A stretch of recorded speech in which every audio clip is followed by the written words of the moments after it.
मैं बार बार लोगों को समझाने का जो प्रयास कर रहा हूं कि जो बिहार की स्थिति है आज, बिहार देश का सबसे पिछड़ा राज्य है, सबसे गरीब राज्य है, सबसे ज्यादा अशिक्षित लोग बिहार में हैं, सबसे ज्यादा बेरोजगार लोग बिहार में हैं, सबसे ज्यादा भुखमरी के शिकार लोग बिहार में हैं, गरीबी रेखा से नीचे रहने वाले सबसे ज्यादा लोग आज भी बिहार में रहते हैं, सबसे ज्यादा पलायन इस स्टेट से हो रहा है। ये तो सच्चाई है, ये किसी राजनीतिक विश्लेषण का मामला नहीं है, ये तूतू मैमे का विषय नहीं, ये चीज फैक्ट है। अब ये तब है जब आप 15 साल से सरकार चला रहे हैं, तो आप दावे जो करें, मैं कह रहा हूं आपके सारे दावों को मैं मान रहा हूं। मैं तो ये कह ही नहीं रहा हूं कि आप काम नहीं कर रहे हैं। बहुत लोग आके मुझे कहते हैं कि क्या आप कह रहे हैं कि नीतीश जी ने विकास नहीं किया। मैं कह रहा हूं बिल्कुल विकास किया। मैं तो सबसे सिरे से आगे से कह रहा हूं कि उनके विकास किया, लेकिन उस विकास की रफ्तार या उसके आयाम ऐसे नहीं हैं जिससे कि बिहार की स्थिति बदले। जैसे मान लीजिए लालू जी जिस दिन सरकार में आए से 1990 में, प्रति व्यक्ति आय के हिसाब से बिहार की जो स्थिति थी देश में, वो 28वें नंबर की थी। मतलब देश में सबसे निचले पायदान पर थे। जिस दिन नीतीश जी सरकार में आए 2004 में, प्रति व्यक्ति आय के हिसाब से 2004-05 में, उस समय भी प्रति व्यक्ति आय के हिसाब से, मैं 4 इसलिए बता रहा हूँ कि डेटा तो 1 साल पहले का आता है, तो 2004 में भी प्रति व्यक्ति आय के हिसाब से बिहार का नंबर था 28। अब आप 15 साल का आपने विकास किया, तो 2022 में भी प्रति व्यक्ति आय के हिसाब से आप 28वें नंबर पर ही हैं। अच्छा, कि बिहार का जो ये अंडर परफॉर्मेंस है, आप बढ़ रहे हैं, ये काफी नहीं है। आप दूसरों के तुलना में कितना बढ़ रहे हैं ये भी देखना है।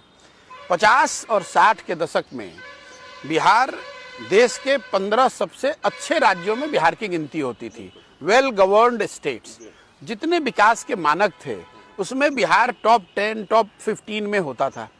जो 67 से यहाँ राजनीतिक उथल पुथल का दौर शुरू हुआ, कुछ लोगों ने मुझे ऐसा भी बताया कि आप सिर्फ लालू जी और नीतीश की बात क्यों कर रहे हैं। मैं लालू जी और नीतीश जी की बात सिर्फ नहीं कर रहा हूं, मैं ये कह रहा हूं कि जो लोग बिहार की स्थिति के बारे में गहराई से समझना चाहते हैं, उनको ये समझना चाहिए कि ये विकास की जो जर्नी रही है, ये 67 से डगमगाना शुरू की है। 65 onwards Bihar relative to other states is under performing.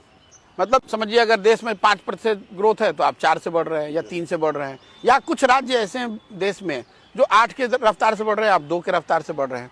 67 से 90 तक आप पत्रकार रहे, आपको याद होगा, ये राजनीतिक अस्थिरता का दौर रहा, जिसमें 20 से ज्यादा सरकारें आई और गई, जिसकी वजह से विकास, गवर्नेंस, ये सब जो है वो हाशिए पर रहा। आप 50 और 60 के दशक में जो आपको शुरुआती दौर में जो बढ़त थी, वो धीरे धीरे आपके हाथ से दूसरे राज्यों के मुकाबले निकल गई। अब जब 90 में राजनीतिक स्थिरता आई तो उस समय लालू जी की सरकार बनी। लालू जी का अपना एजेंडा, जब उनके लोग जो दावा करते हैं कि भाई विकास हुआ चाहे नहीं, हमारा एजेंडा सामाजिक न्याय था, मैं उनको हाथ जोड़ के नमन करके कह रहा हूं कि हाँ भाई, आपने सामाजिक न्याय की बात कही और हम मानते हैं कि आपने किया वो काम, लेकिन उस दौर में आर्थिक विकास के मानकों पर आप और पीछे चलते गए। फिर जो नीतीश जी का दौर है 2004-05 से, न्याय के साथ विकास, उसमें इन्होंने जो किया न्याय के साथ विकास, इसमें विकास इन्होंने ठीक है शुरुआत करी, ग्रोथ भी हुआ, लेकिन नीतीश जी के भी कालखंड को आप 2 भाग में बांट सकते हैं।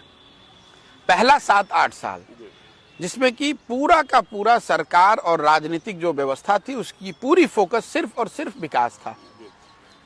जो पहले 5 साल इन लोगों ने किया, 2005 से 10, उसके परिणाम में उनको एक बड़ी बहुमत 2010 में मिली, और उसी से फिर परेशानी शुरू हुई, क्योंकि उससे फिर आकांक्षाएं जो है वो बढ़ गई। जो 2 दल साथ में काम कर रहे थे, उनकी आकांक्षाएं हो गई कि भाई मैं बड़ा कि आप बड़े, मैं क्यों नहीं आप क्यों, और सिर्फ बिहार क्यों, देश क्यों नहीं।